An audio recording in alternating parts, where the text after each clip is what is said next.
getting started. This is going to be a first. We have Dave Weisbeck, who's going to be the first person from Visier to join the Totally Rewarding Chat. So we're only going to be like 20 some odd episodes in, and someone finally believed that we might do more than 3 episodes. So I appreciate you coming on.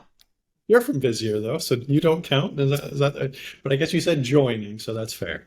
Um, I've been married a long time, so I've heard I don't count a lot, so I don't really count myself. That's just kind of the way it goes. Yeah, okay. Um, Fair enough. I can relate. I can relate.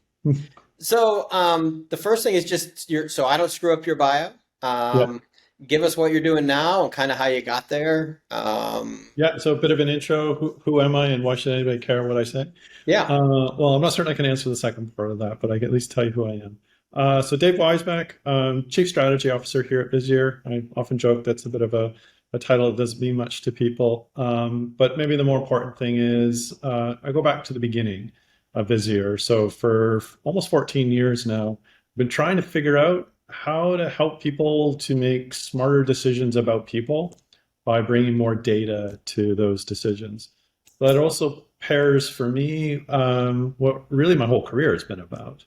So if you go back to the beginning, I've always been a technologist, love technology, love the idea of being more analytical, using data, making how do you make smarter decisions? How do you bring facts and truth instead of just opinions and I thinks to things that you're trying to figure out? And so I've been doing analytics now for almost 30 years, going way back to products like Crystal Reports. Actually ran that Yep. development team and business objects and looked after the product management there.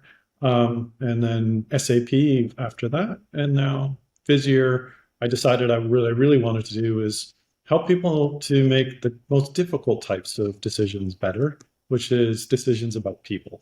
As people are hard to translate into data, a little bit harder than, widgets in a warehouse. That's a little easier. So Yeah, I think that the quote I've been using is humans are highly statistically predictable and amazingly individually unique. And I think trying to figure out those smaller buckets to individuals and make decisions around them is where, we'll talk a little bit about the secret sauce, but, instead of just putting them on a giant bell curve. yep. Um, so the human captcha part is, do you have a hobby, something you do for fun outside of work? I tend to gravitate towards things that are like this blend of art and science, which is maybe why I do analytics, because if you can really tell the story of data well, it matters, not just do the analysis really well. So my hobbies tend to follow that pattern. So two that come to mind, photography is one.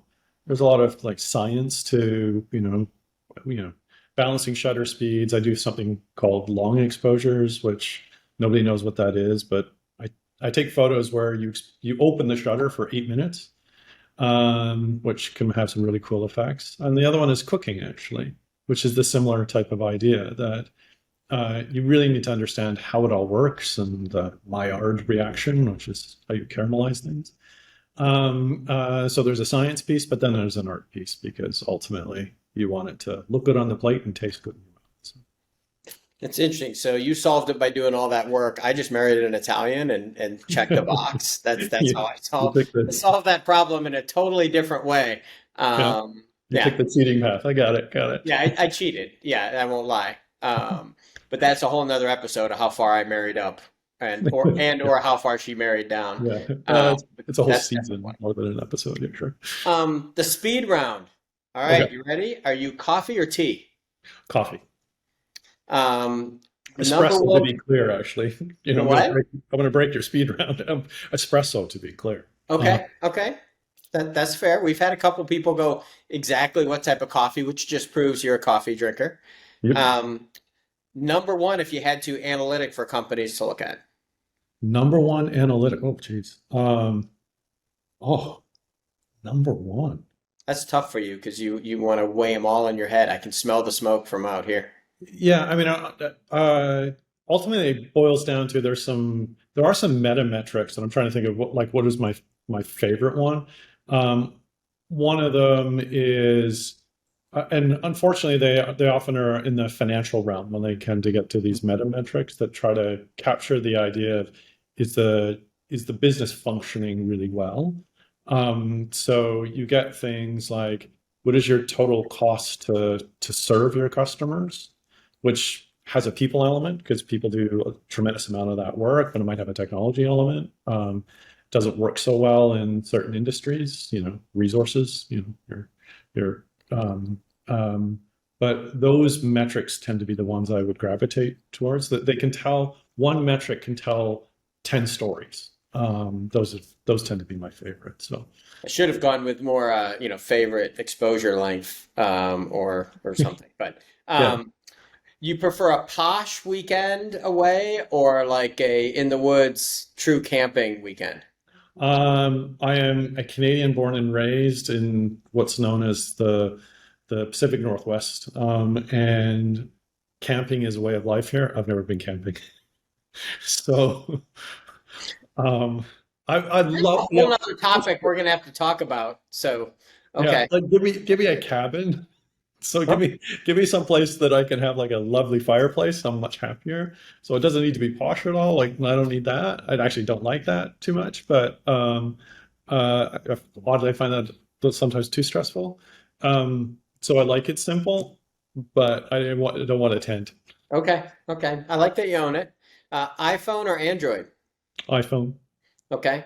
And the most important question we ask every time, crunchy or creamy peanut butter? Oh, crunchy.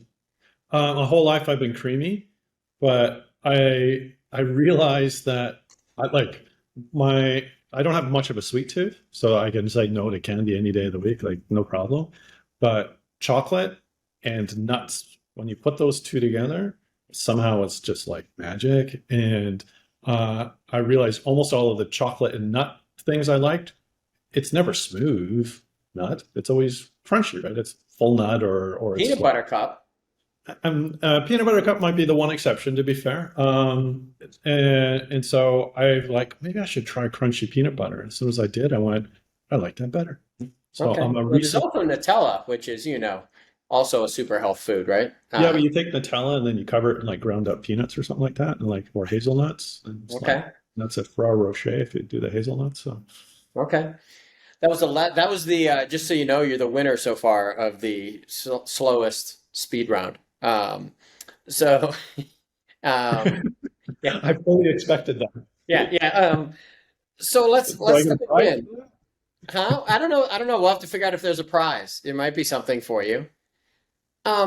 So define people analytics, which I know is a big thing. So actually, in total rewards, the one thing Yeah. I've learned over the past year or so out in the market is if I mention the word people analytics, people either, they just think of this huge bucket of things. And so I think it might be helpful if you give a quick overview of how you would define people analytics.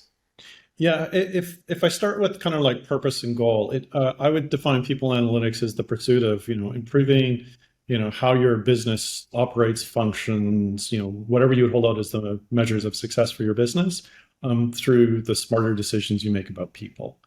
And so that would be kind of the purpose statement. What is the pursuit of it in terms of what you actually do? So getting into the weeds of like, okay, yeah, but what's a day in the life of somebody who's doing this? I think you're trying to arm the people who make the decisions about people with the right information they need at the right moment and right time to impact everything across the entire life cycle that employees have. So from how do we hire better, way up to the front to, how do we develop people in the middle and ultimately retain the ones that, are making the biggest difference to our organization. So it spans the entire life cycle. I think sometimes it bumps into things that people might think of as in the realm of people analytics, which can be assessments and engagement and some of these softer things. To me, my ultimate definition includes all of those so that we have a comprehensive view of all the intelligence or insight or data or knowledge that we would want to bring to bear to make those smarter decisions about people. Ultimately, that should all be brought together so that we have a unified view of the information that we have to say, how do all of these programs and decisions we make, how do they actually impact our business to be successful through our people? Hey, everybody. Got a quick question for you. Is your job easy, stress free, and full of rainbows and sunshine every single day? Yeah, I'd say that's a big fat no. Hi, I'm David Noe, host of Speakeasy HR, presented by Payroll Partners, and proud to be part of the Work Defined community.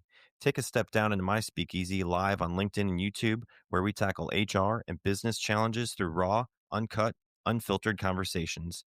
This is HR like you've never heard it before: bold, real, and full of practical takeaways. Real guests, bold insights, authentic conversations that drive change. Catch every episode on demand through your favorite podcast platform or all the content at speakeasyhr.com. And so where does all the data come from? Because all the things you just mentioned, I could probably start to add up and end up with a, huge amount of data. Yep. So how do companies usually start? And I guess we'll get into best practices or however you want to frame it. So if you're a company thinking, okay, I've got people analytics, it's a little overwhelming when you think about everything from TA to offboarding to analysis of what happened and why they left and where they went and pulling in all that data over time. Like Yep. one, how do they get started? So what I find kind of fascinating about the people realm, I think people in general would say that employees, I'll make it simpler with my language there, that it's not that rich a set of data. And then everybody who goes and looks at it goes, oh my goodness, like it is super rich because you've got all the core HR systems you would think about, your core system, your HRIS or HRMS, and you've got then the talent management and the recruiting sides that kind of pair off it.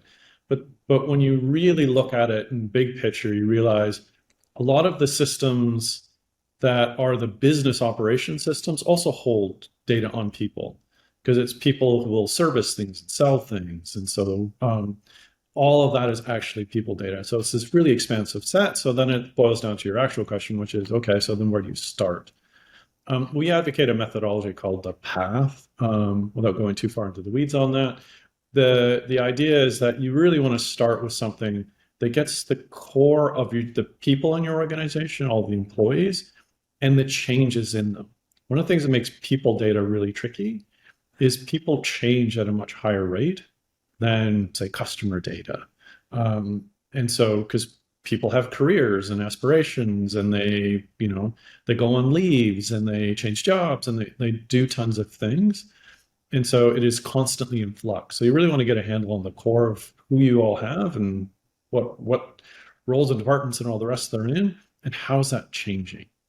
And from there, then we advocate you follow a path attached to a more tops down approach, which is, and what are the issues that we're facing as an organization in order to pull off our business strategy, and how do people impact that business strategy and go after those. We're growing and expanding, so we need to understand hiring. Need to do, improve our margins as a business because that's, the strategic imperative. Okay, how do we go after a better understanding of costs and where they're coming from?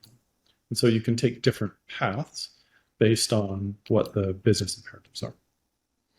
And how long does it usually take? So, I mean, it sounds a little blue skies, rainbows, and unicorns, when you're like, I'm going to magically pull in Yep. this data. And by the way, for Yep. those people who were just thinking about the people systems, you just basically said, screw that. We're also going to add all the data from the business that comes in, so how Yep. long does it take, or is there a best practice to crawl, walk, run into people analytics? Yeah, a couple of things for people to think about on this in terms of how long it takes. First, I reject the basis of your question. I'll start there. Analytics is you stand up an application. So I'm gonna put in place an applicant tracking system. There's a project that has a start and an end, and now you have your process in place to how you track hiring. Analytics never is that way because every time there's always more data. There's always change in the data you have. Every time you answer a question, it almost always leads to two more to have deeper understanding. So the first thing I always coach is never think about analytics as a destination. It is always a journey. So you're constantly evolving. And so there's almost like this cultural thing you got to get your head around of like, this is something that will have lots of milestones that deliver value for the organization, but will never stop, that journey. The other way to look at it is to say, how long does it take to get started from that initial piece, like giving you a good understanding of all your people and how they're moving in and out of the organization, and maybe one or two extra elements like costs or recruiting or something like that that ties to a business imperative. The standard answer when you look at traditional analytics, how would you do this? You would build something called a data warehouse, maybe a data mart, or put it in a data lake is the modern ways that people try to do this. There's pretty standard answers when you talk to analysts or customers or experienced system integrators in the analytics space, which is 2 years and $2 million. And so that can be pretty difficult for a large enterprise, to be fair, but that can be a pretty difficult hurdle to get past. And it's part of why Visier even exists, is to break that pattern by trying to pre-build a whole bunch of the work that otherwise people do one by themselves. Kind of the difference between buying an apartment or building a house. One's much faster. And so Visier, we generally advocate for somewhere in the 3 months area. You should be, and we can do it faster than that, depending on the scenarios. But to get you up and running with that core understanding of all your people and how they move and join and leave the organization and move within the organization. So a couple of months.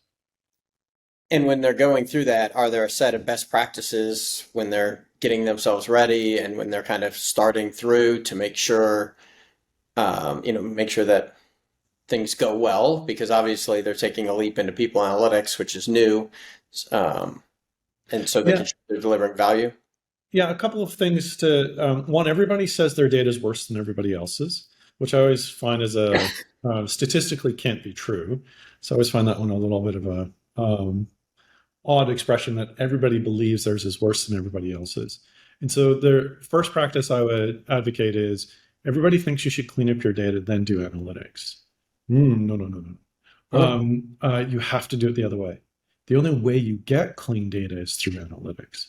Because unless you bring visibility to the bad data, you'll never ever get good data. So there's no way to clean data in theory. You have to do it with the hard realities of exposing the bad data, so people put in the energy to clean it up. But it also becomes, again, one of these kind of lifestyle things, in that people enter data and people will make mistakes and enter bad data. They won't understand what they're supposed to put in this, in this edit box when they interact with the system. So you have to have these like best practices of continuous hygiene of the data. So that's definitely one of those practices. The second I would advocate is go after a specific, valuable use case. Ultimately, to this idea, it's a journey. What you want to do is deliver something of value that the business goes, oh, okay, this is awesome. We're better for this. And we will put in the energy. It can be funding in literal sense of budget, but more often than not, it's the investment of people's time and energy to get to the next phase. So to take on the next project. And so pick something as well because there's a big change management as part of this. So pick something that is not, blasting it to every single, manager in an organization, because that might be a difficult change management. So pick something that's slightly more narrow that you can be successful at, and then expand and expand and expand. Because often the technology is not the hardest part. It's actually the change management to bring that kind of philosophy of we will make decisions through data. Bringing that to the company at large is actually the harder change. Is there, I hadn't thought about that. I guess two things. One, I hadn't even thought about put it in before the data's clean. I guess by default, coming from comp, you spend the time to go clean the data before you drop it somewhere. So that's actually very interesting, because I would have not said it that way. As you go, the change management piece, is that more communication, or is that more like getting people to not use anecdotal kind of black box gut feel, make that change? Or is that where you see management being, I have 30 years of experience, and so I know better than what this number says? A lot of it is that, right? That you get these beliefs. So you get beliefs that are best practices. Why do people leave organizations? Because they're underpaid, because they have bad managers, because the list goes on. But what does the data show? uh, that if you can just do the analysis that looks at the patterns about why people are leaving, that can make a huge difference. But people find it, I don't know why, somehow comforting to go, I've been doing this for 20 years and I know that people tend to leave for this reason, so it must be true here. Or even, to my point from before of attack the basis of the claim. Is it even true that we have a problem with people leaving? Because people will often go with the, yes, but Bob or Sally left and I really liked them and they left, therefore we have a problem. But that was one person or two people, and the pattern shows that we're actually far better than the industry average when it comes to our ability to retain. And in fact, we're retaining our best people at a much higher. That suddenly changes the conversation. But you find from an HR worldview, you need to have almost like that bravery around that. I think there's a reticence of can I throw this back in the face of business people by bringing data. And so there's that confidence piece you got to work towards, which comes from experience of using the data and having comfort in the data. And I think there's a cultural aspect of people going, that leader's in that position because they're smart and experienced. And so we should trust their judgment. Yeah, but their judgment is informed by the wrong data, then we should help them by giving them the right data. Okay, that's super interesting. Have you kind of looping over to total rewards, and so the core group, my anecdotal, not data backed experience over the past couple years is in our space, in particular in total rewards, they don't either play well, work well, or aligned with, they might know the people analytics team. And I think I was super surprised about that because comp is a highly analytical, come up with the numbers, all about the data, and we're going to show you how smart we are with the data, albeit sometimes black boxish. And for some reason, they're not aligned well. And I don't know what your thoughts are there because I'm surprised over the past while of how unlinked those two groups are. Yeah, I'm optimistic that I think it's getting it's going in the right direction. If anything, I would say that the total rewards was further ahead. People analytics is caught up, and now I think the opportunity is to work more collaboratively together. So that would be my general view of it. But there are some really wonderful patterns that from a total rewards perspective, as I said, they got to first. And it's this idea of one of the most important ones is this idea of context to data. Is somewhat maybe the fancy way to express it. But what do I mean by that? Benchmark. And so the basic idea that even if you apply it back again to say the turnover example I was just on, how do you know if it's good or bad? The reality is the only way to really understand if it's good or bad is to look at it relative. Is it worse than last year? Is it worse than our competitors, or is it worse than the market, or is it worse for this role in this industry, in this location? Because all of that brings extra context to say if it's right. And total reward space got that very much right by going after trying to understand and benchmark what are others paying for this role in this location, and the other parameters we would look at. But again, to that change management, I think there's an opportunity to also work together, because ultimately your path to success there isn't for total rewards to say this is right and lock it in a box. There's still a collaboration with the people leaders because they have other context, and their context is more about the performance of this person, or how important they are to the organization, how successful they are today and might make the organization in the future. So there's always this kind of collaboration aspect. And here, I think the people analytics teams and the total rewards teams can help each other because they both face a kind of a common challenge. And the last point would be, I think the other opportunity is more context to bring the data together. And so compensation is I always view it somewhat of an economist. I took a few of those courses in school, but I can't say I'm an actual economist.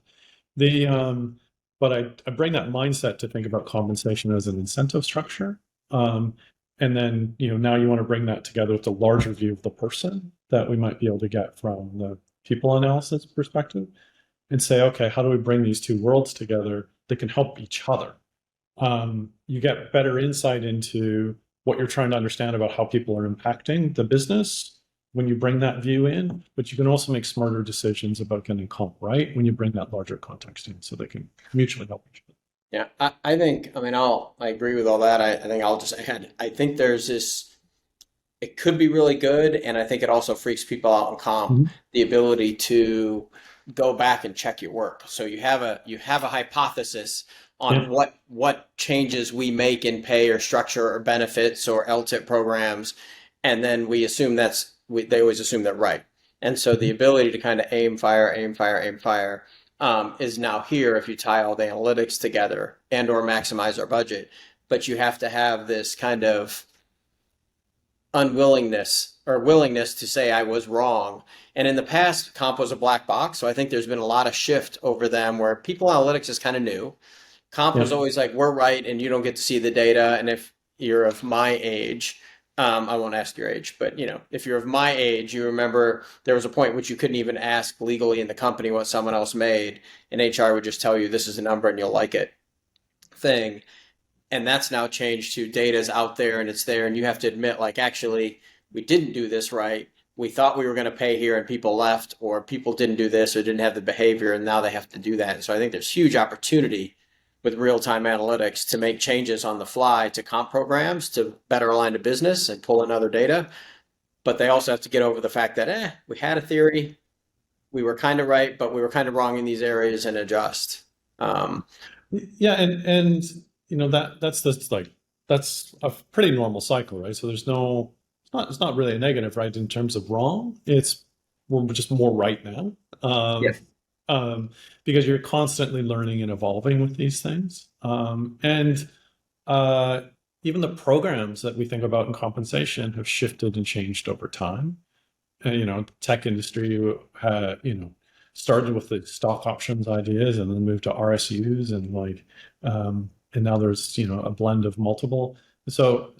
And tech industry is reasonably sophisticated, finance industry way more with these programs. And so, but the idea that you can measure them and understand are they actually creating the impact. I'm really fond of the idea of start with the end in mind, and then work backwards to measure if you're actually achieving the goal. So let me spin kind of one more direction, since I know, selfishly, since I'm at Visier, we have V, the AI piece, but how do you see AI, albeit V for us, changing the people analytics business as you go forward? And so any analytics in general, but the analytics business with V or AI. Yeah, so I'll try to be succinct on this one. I think I've not No, certain. I left you time. I'd be tough if I said you get 20 seconds. That would be a little rough. First thing I would say, I go way back in time. I started in college. My thesis that I wrote was on evolutionary approaches to artificial intelligence. And so my real lesson from that is there's this idea that you don't realize how hard something is unless you spend enough time on it to really understand it. And then you realize how hard it is. So I thought it was easy. Then I did the real work. And then I was like, oh, wow, it's going to be a long time until we ever get some real advancements in AI. So I started as a cynic. Second thing I'd say is, as it relates to analytics, even in the 90s, which now I am giving a sense of how old I am, we had a dedicated research team trying to use natural language as an interface for analytics. And about every 4 years, somebody went back and said, hey, wait a minute, what if we had natural language for analytics? And we've repeated this over and over and over again. And so that brings us, to the present. First thing I'd say is I'm no longer a cynic. So what we have now in the large language models, I do believe will be very disruptive. And not just in the ability to understand a human give language and translate that into a technical what is the right information that I need, which was very fraught and hard to do. But also the ability for these some of these more recent large language models to really give you insight, not to be just a fancy way to do search or to do lookup, or I don't want to learn, SQL or SQL, whatever you prefer to pronounce it, but but really actually be able to synthesize across data, find an insight from a lot of data. So I think it's going to be a dramatic change. Second part I'd relate, that was all the first part. The second part I'd relate is that I think it's also going to be massively disruptive to work. And at the end of the day, people analytics is really about understanding people in the frame of work and how do we make smarter decisions to get the work done, more effectively, better, so increase the outcomes of the business. And AI is going to be really disruptive for work itself. And so we will find that just as robots have invaded the factory floor, so in that some sense, it's not AI, but it's a form of automation. AI will also be a form of automation for, the traditional office jobs. And so it'll start with augmenting, and then it'll start to do the work that some people do. And so we all have to get ready for that, hopefully bright new future where we get a tremendous amount of productivity. You can definitely take a negative dystopian view, but I don't tend to follow that path. I tend to think, that's how we progress as humanity, really big picture. But we need to recognize it will be disruptive. So put them together now. Analytics and the way that we get information and insights fundamentally going to change. And it's really going to become the challenge we all have to take on is not how do we take a database of information and make it sense to a human. How do we take a database of information and make it make sense to a large language model that can give proper insight now and relate to people and communicate with people in the way that they would expect to be communicated as if it was another person. And so it's going to change the way that we interface with information. And at the same time, it'll disrupt work. And so now how do we get better insight to make smarter decisions about how we want to adapt work? And so that will really become what I think will be not just evolutionary, I think it'll be fairly revolutionary. And maybe our grandparents, since we're old, will have a radically different experience in the workforce than even our children. Yeah, and I think, the example I've been trying to use, because I agree with that, is the ability to do analytics so much faster. So if you go back, way back to Lotus, or you go back to Excel or to whoever, it was hard to do those analytics. And so AI is going to change upon changes for HR. And so where you might have had a entry-level customer support, mid-level and manager, there might not be entry-level anymore. And so they're moving directly to the second one where they want to talk to a human because the AI is handling some of the support. You think about that in the comp space. Well, what happened to that entry-level job and the number of people and the people analytics that roll around that? And what we used to might take 2 or 3 years with surveys and survey submissions and data to come in to kind of get a flow, you'll be able to do that significantly faster. And I think the amount of data, like we talked about pulling in additional data, why I use customer support is number of calls, number of, things that you do now can all be pulled in to look at people analytics and say, how do I change with this thing that's changing everything and the humans that are involved with it? So I think having it natively in there to help you with the analytics, that it would take us, I like to think both of us come from development, how much work some of these things would have been 20 years ago. And you're like that would have been a quarter's worth of projects. And then just how do I process that much data? If it's trillions of records of data to pull in, what do I run that on? And now it's well, I'll get it back to you. And if we're upset, if it's 500 milliseconds, I can't believe it took us that long. Yeah. And maybe to give a pragmatic, because I spoke a bit conceptually, but how we interface with information change. Way back when we created reports, which were just lists of data. So we got them printed out in books and we made sense of it. Oh, okay. And then we advanced. We got a digital view and we wanted to summarize. So we made dashboards. But we didn't really know what to focus on. So then we created KPIs. So the idea that we would have a performance indicator. And so we'd traffic light them and we'd focus on the reds because everybody, if it's green, ignore it. If it's red, it's a problem and go work on it. Now the world that we're not entering, we're in, It's already there. It's just, the great, was it Neuromancer? Or William Gibson, like the future sphere is just not widely distributed. Yep. So what's very easy to do today is just not widely deployed, is just ask the AI, um, for whatever the business concern is that dashboard relate to, or KPIs, just ask it, what should I focus on? Yeah.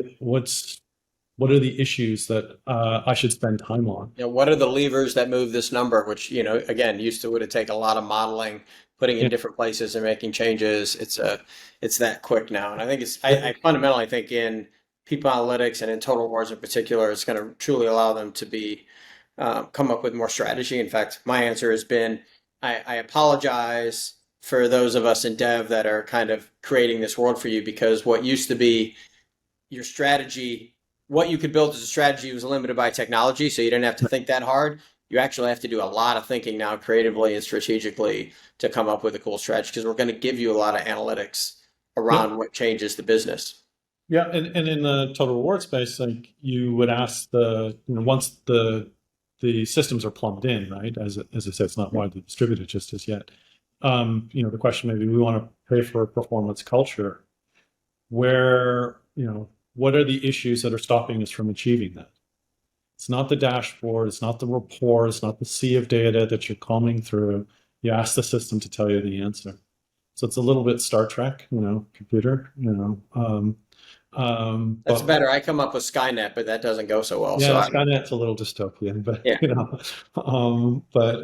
a little Star Trek, and we just hit the little communicator button and off we go. This is awesome. The one question asked doesn't have to be people analytics at the end, is if you could auto magically solve anything in all of HR, what would it be? Automatically change. So I have this worldview that finance went first. And what do I mean by that? Finance used to be the accounting department. And then they added in the whole layer of what is generally referred to as FP&A. And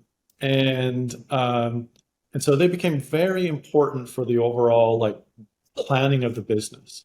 So I have a worldview that like I feel almost like we've been on the cusp of that in an HR world, but we still just, for whatever reason, we just can't get over that last little bit of hurdle. We just need the straw, apparently, for the camel's back. But and so if I could change one thing, it would be to like cement into every organization that they have whatever we might call it, because there's a tremendous amount of work that HR has to do to, like the accounting department by analogy, to make certain that the business continues to function and operate. But people are the single greatest impact to the success of a business. They sell everything, they create everything, they deliver everything, everything that they operate and service. Like, people are the key to every business, the single most important thing. But I think the strategy is around people has still been lightly served. And so if I could have my one wish, it'd be to really cement that in place. I don't know what to call it. We couldn't call it the FP&A, obviously, but like I don't know what to call it. I won't make up a name, but that kind of where all of the strategy and intelligence and data that has an equal footing to the operational side of HR. That would be my one Okay, Christmas wish. that's good. It's similar. I used to say, HR for years, to your point, has been saying they want a seat at the table, and I've been saying, you know, they've had a seat. It's just been a folding chair. What they really want is the strategic chair at the table to help make decisions. And so, I think that's it. So Yeah. this has been great. Great job. You're the first Visier person. I think it's super helpful. I know we get tons of questions around people analytics.